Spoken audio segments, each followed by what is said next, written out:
ரணிலுக்கு கசப்பான துப்பாக்கிய நிலை ஏற்படலாம், பகிரங்க எச்சரிக்கை. வேலை நிறுத்த போராட்டத்தினை ஆரம்பித்துள்ள கிராம உத்தியோகத்தர்கள். நினைவேந்தலை தடை செய்வது இனவாதத்தின் உச்சம், கஜேந்திரன் தெரிவிப்பு. நினைவேந்தல்களை தடுத்தால் தமிழரின் போராட்ட உணர்வு தீவிரமடையும், விக்னேஸ்வரன். தமிழர்களை சீண்ட வேண்டாம், அரசுக்கு செல்வம் அடைக்கலநாதன் எச்சரிக்கை.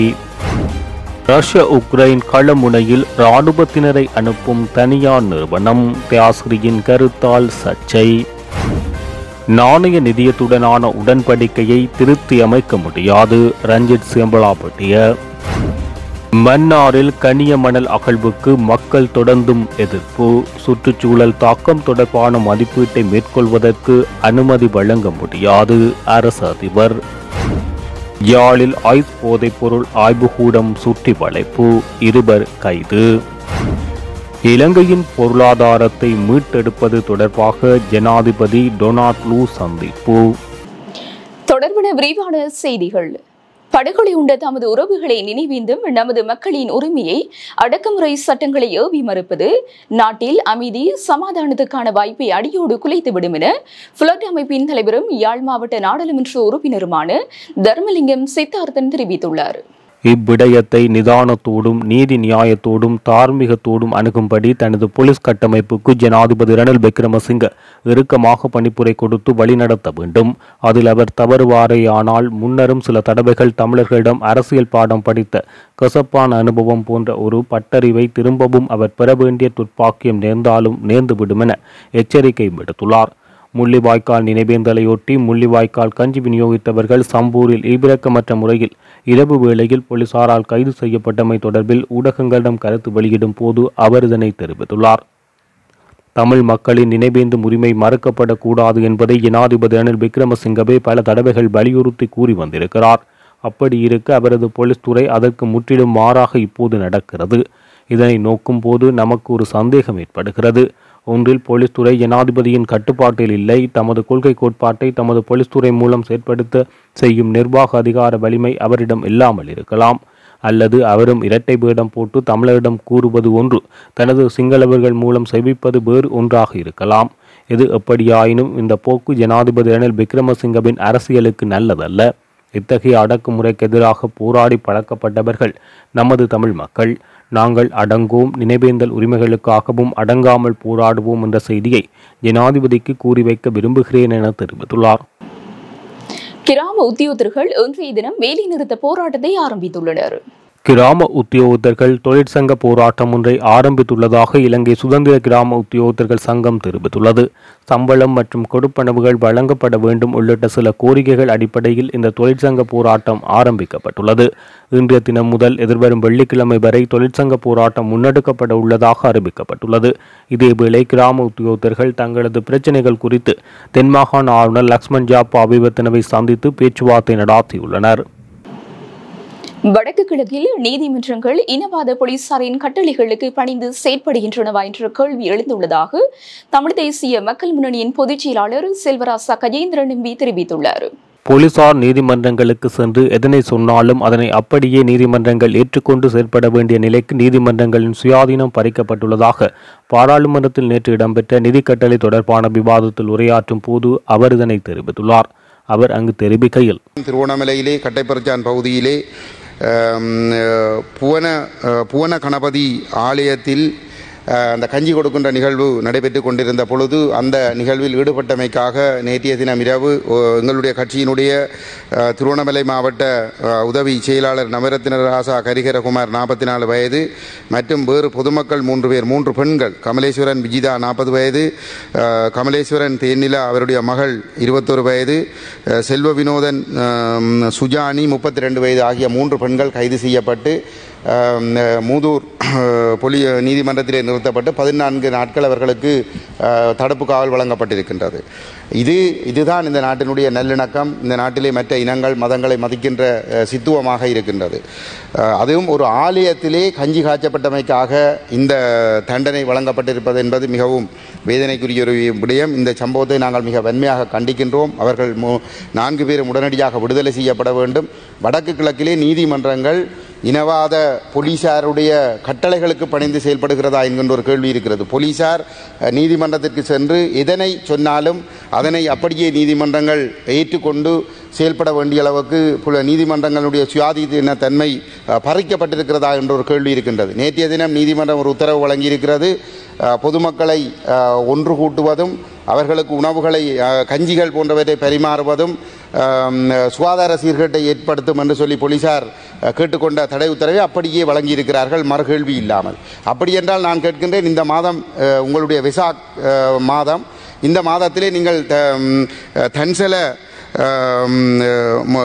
உணவு வழங்குகின்ற செயல்பாடுகளை நீங்கள் தடுத்து நிறுத்த சொல்லி போலீசார் போய் நீதிமன்றங்களிடம் கேட்பார்களா? அதற்கு நீதிமன்றங்கள் தடை உத்தரவு வழங்குமா? அப்போ இது தமிழர்களுக்கு ஒரு நீதி, சிங்களவர்களுக்கு ஒரு நீதி. பௌத்தர் வழிபாடுகளை முன்னிட்டு தெருவுக்கு தெரு ஒரு கோடி இடங்களிலே நீங்கள் உணவுகளை வழங்குகின்ற நிகழ்வை செய்கிறீர்கள். அதை நீங்கள் தடுத்து நிறுத்துவதற்கு தயாராக இருக்கிறீர்களா என்ற ஒரு கேள்வியை கேட்கின்றேன். இந்த இனவாத செயல்பாடுகளை நீங்கள் உடனடியாக நிறுத்த வேண்டும் என்று நான் இந்த இடத்திலே கேட்டுக்கொள்வதோடு, அடுத்ததாக போலீசாருடைய இந்த அத்துமீறிய அராஜகங்கள் எல்லை தாண்டி சென்று கொண்டிருக்கின்றன. கடந்த 10ஆம் தேதி யாழ்ப்பாணத்திலே 2 போலீசார் ஒரு மோட்டார் சைக்கிள் சென்ற ஒரு நபரை துரத்தி சென்று அவரை உதைந்து வீழ்த்தியதனால் அவர் மதிலோடு மோதென்று உயிரிழந்திருக்கிறார். அந்த போலீஸ் உத்தியோகத்தர்களுடைய இலக்கம் PC 67-512, PC 71-799. இந்த 2 போலீசாரும் உடனடியாக கைது செய்யப்பட வேண்டும். இந்த போலீசாருடைய அராஜகங்கள் கட்டுப்படுத்தப்பட வேண்டும். இந்த கடந்த 12 இதே போன்ற அத்துமீறிய சம்பவங்கள் தொடர்ச்சியாக நடைபெற்றுக் கொண்டிருக்கின்றது. வவுனியா மாவட்டத்திலே வவுனியா வடக்கு பிரதேச செயலாளர் பிரிவிலே புளியங்குளம் போலீஸ் பிரிவிலே பாரிய ஒரு அராஜகம் நடைபெற்றிருக்கின்றது. கடந்த 12ஆம் தேதி ஏப்ரல் மாதம் 2024 ஏப்ரல் மாதம் நெல்லிநாதபிள்ளை சிவஞானமூர்த்தி என்ற ஒரு நபர் மீது சின்னப்பூரசங்குளம் பகுதியிலே அவருடைய வீட்டுக்குள் சென்ற ஒரு கும்பல், ராசன் என்ற ஒரு நபருடைய தலைமையிலான கும்பல் அவர் மீது தாக்குதல் நடத்தியிருக்கிறது. 13ஆம் தேதி அந்த சிவஞானமூர்த்தி என்ற நபர் புளியங்குளம் போலீஸ் நிலையத்திற்கு சென்று OIC-இடம் அதனை முறைப்பாடு செய்திருக்கிறார். அவரை அங்கே வைத்துக்கொண்டு OIC இந்த ராசன் என்ற நபரை அழைத்து அவரிடம் கதைகளை கேட்டுவிட்டு இந்த பாதிக்கப்பட்ட சிவஞானமூர்த்தியிடம் சொல்லியிருக்கிறார், நீதான் குற்றவாளி, நீ அவரிடம் மன்னிப்பு கேட்க வேண்டும் என்று சொல்லி முதல் நாள் அவருடைய வீட்டிலே சென்று அடித்தது போதான் என்று மறுநாள் போலீஸ் நிலையத்தில் வைத்து அந்த ராசனிடம் மன்னிப்பு கேட்க வைத்து அனுப்பியிருக்கிறார். அதற்கு பிற்பாடு இந்த பாதிக்கப்பட்ட சிவஞானமூர்த்தியினுடைய மருமகன்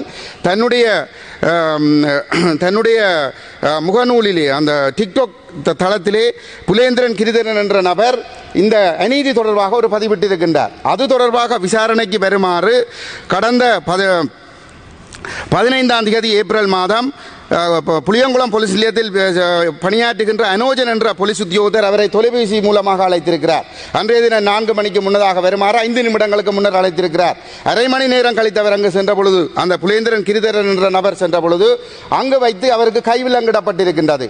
அங்கே பதில் OIC தான் கடமையில் இருந்தார். அவருக்கு கைவிலங்கிடப்பட்டு அங்கே அந்த போலீஸ் நிலையத்திலே அந்த வேளையிலே காத்து கொண்டிருந்த அந்த ராசன் என்ற நபரை அந்த கிரிதரனை தாக்குமாறு அந்த பதில் OIC பணித்திருக்கிறார். அந்த ராசன் என்ற நபர் மிக கடுமையாக அந்த கிரிதரனை தாக்கிய பொழுது அவர் மயக்கமடைந்திருக்கிறார். அவர் மயக்கமடைந்த நிலையிலே அவர் வெளியே இழுத்துச் செல்லப்பட்டிருக்கிறார். அவர் மயக்கம்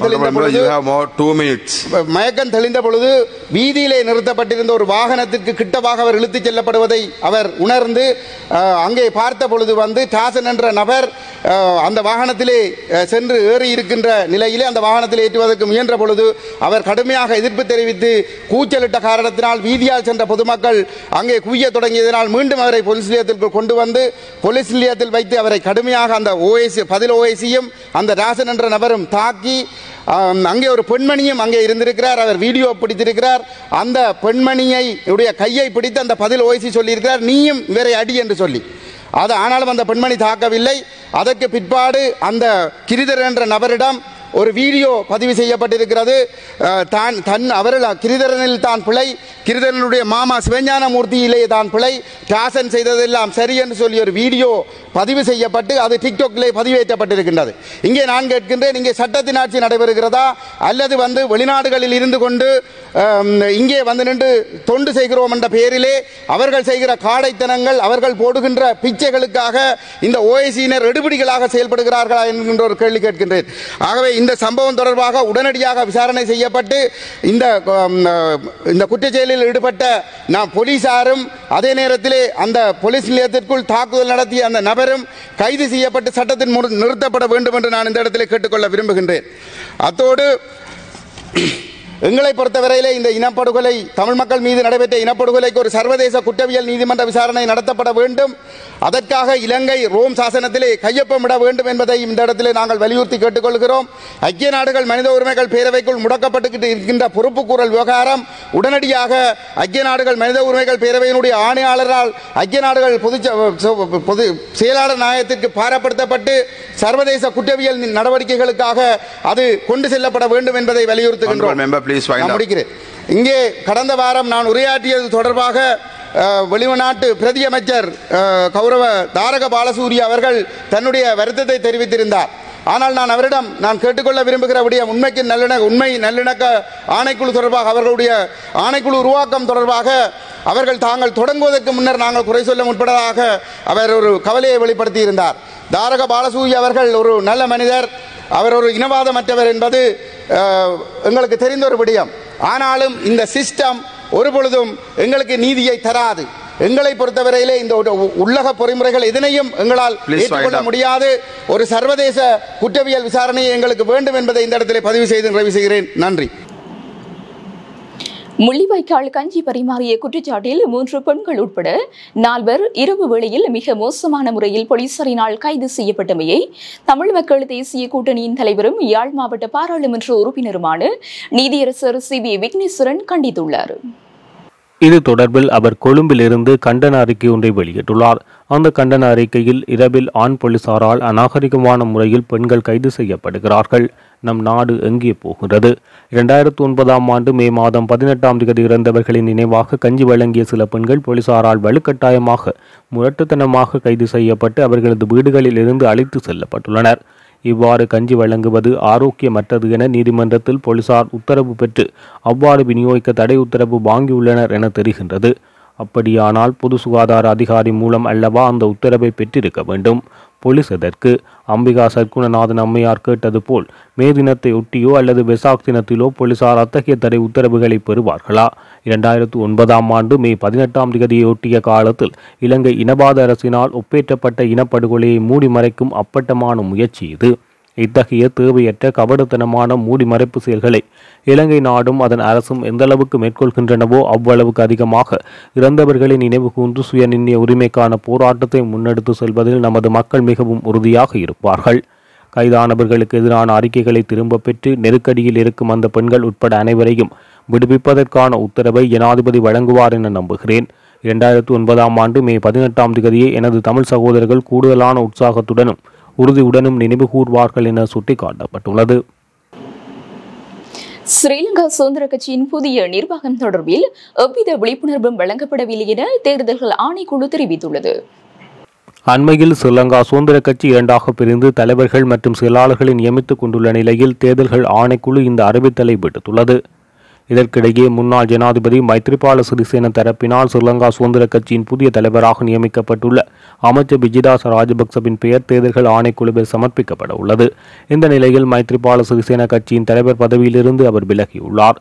இதன் பின்னர் அவர் கட்சியின் பதில் தலைவராக செயற்படுவதற்கு கொழும்பு மாவட்ட நீதிமன்றம் தடை விதித்துள்ள பின்னணியில் அமைச்சர் விஜிதாச ராஜபக்ச செயற்குழுவின் ஏகமனதாக தீர்மானத்தின் மூலம் கட்சியின் புதிய தலைவராக நியமிக்கப்பட்டுள்ளார்.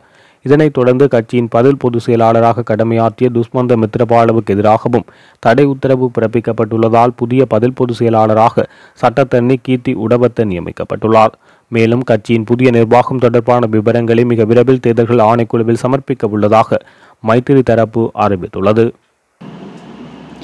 தமிழர்கள் மறைந்த தமது உறவுகளை நினைவேந்தும் நிகழ்வுகளை கூட இனங்களுக்கு இடையில் குரோதத்தை ஏற்படுத்துவதற்கு எதிரான சட்டம் மூலம் தடுப்பதற்கு களமிறங்கியமை மூலம் தேசிய நல்லிணக்கத்திற்கான கடைசி வாய்ப்பையும் இறுக மூடியிருக்கின்றது. இலங்கை ஆட்சிப்பிடம் இது பெரும் துரதிருஷ்டவசமானதாகும் என டெலோவின் தலைவரும் வன்னி மாவட்ட பாராளுமன்ற உறுப்பினருமான செல்வம் அடைக்கலநாதன் தெரிவித்துள்ளார். முள்ளிவாய்க்கால் நினைவேந்தலையொட்டி முள்ளிவாய்க்கால் கஞ்சி விநியோகித்தவர்கள் சம்பூரில் ஈவு இரக்கமற்ற முறையில் நள்ளிரவில் போலீசாரால் அராஜகமான முறையில் கைது செய்யப்பட்ட விடயம் தொடர்பில் ஊடகங்களிடம் கருத்து வெளியிட்ட போது அவர் இதனை தெரிவித்துள்ளார். மக்களின் நினைவேந்தல் உரிமை மறுக்கப்பட முடியாத அடிப்படை உரிமையாகும். சர்வதேச தரப்புகள் ஐநா மனித உரிமை அமைப்பிலேயே திரும்ப திரும்ப அதனை வலியுறுத்தி வருகின்றன. ஜனாதிபதி ரணில் விக்ரமசிங்க கூட தாம் ஜனாதிபதியாக பதவியேற்ற கையோடு மக்கள் தமது உறவுகளை நினைவுகூர உரிமை உண்டு, அது மறுக்கப்பட முடியாது என கூறினார். இதன் பின்னரும் அதை அவர் பல தடவைகள் வலியுறுத்தினார். இருப்பினும் அவையெல்லாம் பேச்சளவில் தான் இருக்கின்றன. அவரின் போலீஸ் கட்டமைப்பு அதற்கு எதிராக மிக முரட்டுத்தனமாக தமிழ் மக்களின் ஆன்மாவையே சீண்டி பார்க்கும் விதமாக அடக்குமுறை திமிருடன் இப்படி நடந்து கொள்கிறது. இன்னொரு கோட்டபய ராஜபக்சவின் அராஜக ஆட்சியை இந்த செயற்பாடு மூலம் ரணில் விக்ரமசிங்க இங்கு நிலைநிறுத்த முயலுகின்றாரோ என்ற சந்தேகம் எமக்கு எழுகின்றது. இந்த போக்கு அவருக்கு நல்லதல்ல, இலங்கை நாட்டுக்கும் நல்லதல்ல. பிணியை விதைத்தால் அதைத்தான் அறுவடை செய்ய வேண்டி இருக்கும் என்பதை ஜனாதிபதிக்கும் அவரது போலீஸ் துறைக்கும் நினைவுபடுத்த விரும்புகின்றோம். நினைவேந்தல் விடயத்தில் மக்களின் உரிமையை அராஜகம் மூலம் அடக்குவது மக்களை அதற்கெதிராக கிளந்தெழ வைக்கும் விபரீதத்தையே ஏற்படுத்தும். இதையும் ஆட்சிப்பிடத்துக்கு நாங்கள் நினைவூட்ட விரும்புகிறோம் என தெரிவித்துள்ளார். ரஷ்யா மற்றும் உக்ரைன் போருக்கான வாடகை படையினராக செயற்பட இலங்கை ராணுவ சிப்பாய்களை அவன்கார்ட் நிறுவனமே அனுப்பி வைத்துள்ளதாக பாராளுமன்ற உறுப்பினர் தயாஸ்ரீ ஜெயசேகர தெரிவித்துள்ளார். பாராளுமன்ற அமர்வில் நேற்றைய தினம் கலந்து கொண்டு உரையாற்றும் போது அவர் இதனை தெரிவித்துள்ளார். ரஷ்யாவுக்கு வாடகை படையினராக இலங்கை ராணுவ சிப்பாய்களை அவன்கார்ட் என்றொரு நிறுவனமே அனுப்புவதாக தெரிய வந்துள்ளது. குறித்த நிறுவனம் இலங்கையில் உள்ள அவன்கார்ட் நிறுவனம் தானா என்பது தெளிவாக தெரியவில்லை. ஆனால் ரஷ்யாவில் இருந்தபடி அதற்கான ஒருங்கிணைப்பு நடவடிக்கைகளை மேற்கொண்டவர்கள் அனைவரும் இலங்கையின் சிங்கள பெயர் கொண்டவர்கள் என தெரிவித்துள்ளார். சர்வதேச நாணய நிதியத்துடனான உடன்படிக்கையை எந்த ஒரு ஆட்சியாளரும் திருத்தி அமைக்க முடியாது என்று நிதி ராஜாங்க அமைச்சர் ரஞ்சித் சிம்லாபட்டிய தெரிவித்துள்ளார். மக்களின் ஆணையை பெற்று தாம் அதிகாரத்துக்கு வந்தவுடன் சர்வதேச நாணய நிதியத்துடனான உடன்படிக்கையை திருத்தி அமைக்கப் போவதாக சில அரசியல்வாதிகள் கூறித்திருக்கின்றனர். அவ்வாறான வாக்குறுதிகளை அளித்து ஒரு சில அரசியல் கட்சி தலைவர்கள் பொதுமக்களை ஏமாற்றுகின்றனர். ஆனால் அவர்களின் கூற்று அடிப்படையற்றது. வரி சுமையை குறைத்து நாட்டை முன்னேற்ற பாதையில் இட்டு செல்வதற்கான வழிமுறை என்ன என்பதை அவர்கள் பொதுமக்களுக்கு தெளிவுபடுத்த வேண்டும் என அவர் வலியுறுத்தியுள்ளார். மன்னார் மாவட்டத்தில் ஆஸ்திரேலியாவை தளமாக கொண்டு இயங்கும் டைட்டானியம் சாண்ட் லிமிடெட் ஒரு நிறுவனத்தினரால் மேற்கொள்ளப்பட உள்ள கனிய மணல் அகழ்வு தொடர்பாக பொதுமக்களின் விருப்பத்தை பெற்றுக்கொள்வதற்கான ஒரு அவசர கூட்டம் நேற்று மதியம் 2 மணிக்கு மன்னார் மாவட்ட செயலகத்தில் இடம்பெற்றது. ஆஸ்திரேலியாவை தளமாக கொண்டு இயங்கும் டைட்டானியம் சாண்ட் லிமிடெட் நிறுவனத்தின் இயக்குனர் சாலிய உள்ளடங்களாக குறித்த நிறுவனத்தின் பிரதிநிதிகளும் கலந்து கொண்டனர். சுற்றுச்சூழல் தாக்கம் தொடர்பான மதிப்பீட்டை பெற்றுக்கொள்ளும் வகையில் குறித்த நிறுவனத்தினர் தெரிவு செய்யப்பட்ட இடங்களுக்கு செல்லும் போது மக்கள் தொடர்ச்சியாக எதிர்ப்பையும் கண்டனத்தையும் வெளிப்படுத்தி வந்தனர். இந்த நிலையில் ஜனாதிபதி செயலகத்தின் வேண்டுகோளுக்கமைய பொதுமக்களுக்கு விழிப்புணர்வை ஏற்படுத்தும் முகமாக குறித்த கூட்டம் ஏற்பாடு செய்யப்பட்டது. மன்னார் மாவட்ட அரசாங்க அதிபர் கனகேஸ்வரன் தலைமையில் இடம்பெற்ற குறித்த கூட்டத்தில் மன்னார் பிரஜைகள் குழு, பொது அமைப்புகளின் பிரதிகள், மீனவ அமைப்புகள், சமூக மட்ட அமைப்புகள், திணைக்கள தலைவர்கள் என பலரும் கலந்து கொண்டனர். இதன்போது ஆஸ்திரேலியாவை தளமாக கொண்டு இயங்கும் டைட்டானியம் சாண்ட் லிமிடெட் நிறுவனத்தினால் மேற்கொள்ளப்படவுள்ள கனியமணல் அகழ்வு தொடர்பான திட்டம் தொடர்பாக மக்களுக்கு முன்வைக்கப்பட்டது. இதன்போது மன்னாருக்கு குறித்த திட்டத்தினால் பாரிய பாதிப்புகள் உள்ளமை குறித்து மக்களாலும் பொது அமைப்புகளின் பிரதிநிதிகளாலும் சுட்டி காட்டப்பட்டது. யாழில் ஐஸ் போதைப்பொருள் ஆய்வுக்கூடம் ஒன்று சுற்றி வளைக்கப்பட்டதுடன் 2 கைது செய்யப்பட்டுள்ளதாக தெரிவிக்கப்படுகிறது. யாழ் சுன்னாகம் போலீஸ் பிரிவுக்குட்பட்ட இனுவில் பகுதியில் ஐஸ் போதைப்பொருள் உற்பத்தி நிலையம் ஒன்று போலீசாரால் சுற்றி வளைக்கப்பட்டது. இதன்போது 2 சந்தேக நபர்கள் கைது செய்யப்பட்டுள்ளனர். யாழ்ப்பாணம் மாவட்ட போலீஸ் குற்றத்தடுப்பு பிரிவினருக்கு கிடைத்த இரகசிய தகவலின் அடிப்படையில் அவர்களால் இந்த சுற்றிவளைப்பு நடவடிக்கை நேற்று முன்தினம் முன்னெடுக்கப்பட்டது. இதன்போது ஐஸ் போதைப்பொருள் உற்பத்தி செய்வதற்கு பயன்படும் பொருட்கள் மீட்கப்பட்டன. கைது செய்யப்பட்ட சந்தேக நபர்கள் 2 யாழ்ப்பாணம் மாவட்ட போலீஸ் குற்றத்தடுப்பு பிரிவினரின் கண்காணிப்பில் உள்ளனர். குறித்த வீடானது ஐஸ் போதைப்பொருள் உற்பத்தி செய்யும் ஆய்வுக்கூடமாக செயற்பட்டு வந்ததாக தெரிவிக்கப்படுகின்றது. இந்த நிலையில் குறித்த வீடானது சீல் வைக்கப்பட்டுள்ளதுடன் கொழும்பில் இருந்து ரசாயன பகுப்பாய்வாளர்களை வரவழைத்து பகுப்பாய்வு நடவடிக்கைகள் முன்னெடுக்கப்பட உள்ளன. பிரதான சந்தேக நபர் தப்பியுள்ள நிலையில் அங்கு பணிபுரியும் 2 கைது செய்யப்பட்டுள்ளமை குறிப்பிடத்தக்கது. இத்துடன் ஜெஃப்னக்லரியின் மதிய நேர பிரதான செய்திகள் நிறைவடைகின்றன. மேலதிக செய்திகளை அறிந்து கொள்ள www.jeffnaclery.lk என்ற இணையதளத்தின் ஊடாக இணைந்து கொள்ளுங்கள்.